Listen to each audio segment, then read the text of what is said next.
The Office of Civil Rights is investigating Cherry Creek schools over allegations the district is excluding students based on race. Thanks for joining us. I'm Kim Christensen. I'm Jennifer Meckles. This marks just the latest of 3 investigations now opened into area school districts. 9 News reporter Rachel Krause talked with an expert who says the Trump administration is turning away from traditional investigations, and this tactic might be effective. In the past year, the Department of Education's Office of Civil Rights has opened 3 investigations into 3 Denver metro area school districts. The latest coming just this week against Cherry Creek schools, accusing the district of violating Title VI over rampant racially discriminatory programming. The Trump administration has aggressively pursued complaints alleging discrimination against white students, while dropping complaints alleging discrimination against Black and Latino students, which is sort of the opposite of what lawmakers originally intended for Title VI. The OCR alleges the district sponsors clubs that exclude students based on race and promotes a teacher training program that restricts participation based on race. Cherry Creek says, "We strongly disagree with the characterization of district programming, and their student and parent groups are open to all, regardless of race." And this is only the latest. Last year, the OCR said Denver Public Schools violated Title IX by taking away a girls' restroom to create a gender-neutral bathroom. And just last week, the OCR threatened Jeffco schools with impending enforcement action, including potentially pulling federal funding over claims they violated Title IX and allowing trans students to use the bathroom aligning with their gender identity. This seems like the sort of micromanaging and overreach that President Trump denounced when he said he needed to close the Department of Education. So it would be helpful if the administration, could decide whether federal overreach in education is good or bad. Right. Kevin Wellner with CU Boulder says even the way these investigations are coming forward is unusual. Typically, he says, the OCR would start by working with the district on an agreement, which almost always happens, rather than putting out public demands and allegations. I think shock and awe is probably a good description of the strategy that the administration has been using. But a big investigation into Cherry Creek or any school district may be tricky, Wellner says. The Trump administration gutted both the Department of Education and OCR. Still, Wellner says just the threat of investigation may be enough to force districts to comply. I think that's what the Trump administration depends on. As for these latest investigations, Cherry Creek Schools says it is reviewing the OCR's complaint, and in Jeffco, the 10-day compliance deadline the OCR has given them is fast approaching. Jeffco Schools says they've sent the OCR a response about how their policies and practices comply with the law and will continue to comply with the law. Rachel Krause, 9 News. Rachel, thank you. Let's talk about the forecast now, because temps actually dropped today from near record highs that we've been feeling for a while. Still, though, a sunny and warm day in Denver. People certainly out there enjoying it, cooling off out by Confluence Park and just taking a look around downtown. Yeah, Kathy, this one was like an all-time spectacular day. So nice. You didn't get too hot, it's just perfect. Right, not a lot of wind, and it's our severe weather month, and not to have severe weather anywhere across the state today is a welcome break for so many areas. Outside, the wind is not a big factor, shifting out of the north and east with a dry front that came in this morning.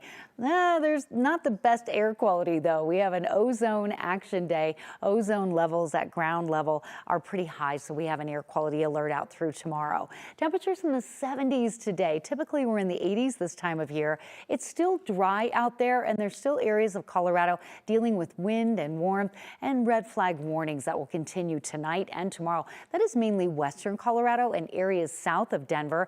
Denver and the I-25 and northeast corridor up I-76 getting a little bit of a break from that critical fire weather.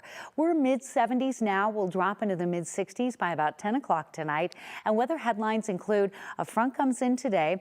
Wind shift tomorrow, taking us back into the 90s tomorrow. And the weekend is a mixed bag. If you have outdoor activities and you're recreating or camping, you'll want to watch that forecast.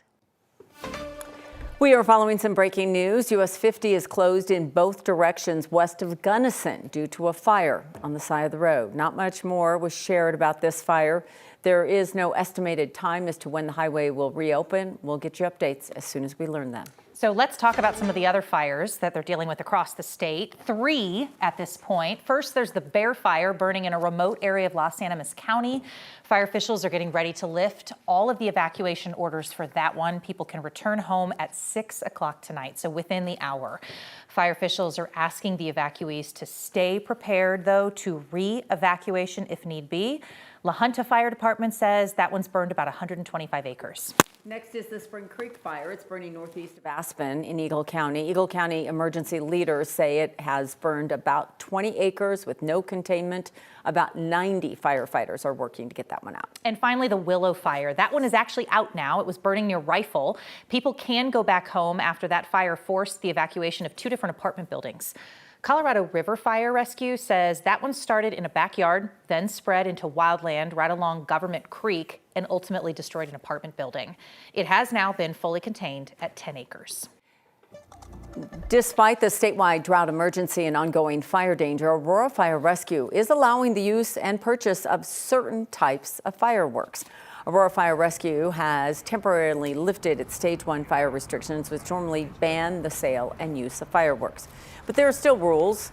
Fireworks that leave the ground or explode still can't be used. Things like Roman candles, mortars, and cherry bombs are all still legal. The brief pause on the restriction only runs between June 15th and July 4th. Fort Morgan police have arrested a man accused of sexually assaulting a young teenager just hours after being released from custody in a separate case.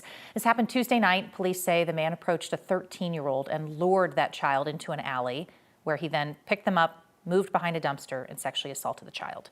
The victim then called 911. Police say the suspect has a documented criminal history. Court records show he was charged for an illegal sexual contact with a young woman in Boulder County in 2020.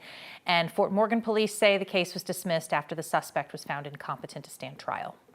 Colorado has prepared a plan to respond to the New World screwworms impacting neighboring states. The flesh-eating insects returned to the U.S. after decades away. There are several confirmed cases in New Mexico and Texas. The screwworm is a fly larva that eats living flesh. They lay their eggs in open wounds of animals. The Colorado Department of Agriculture is implementing new rules in response. It includes banning infected animals from entering the state and requiring animals to be inspected by a veterinarian upon arrival. Pet owners also need to follow these protocols for dogs and cats.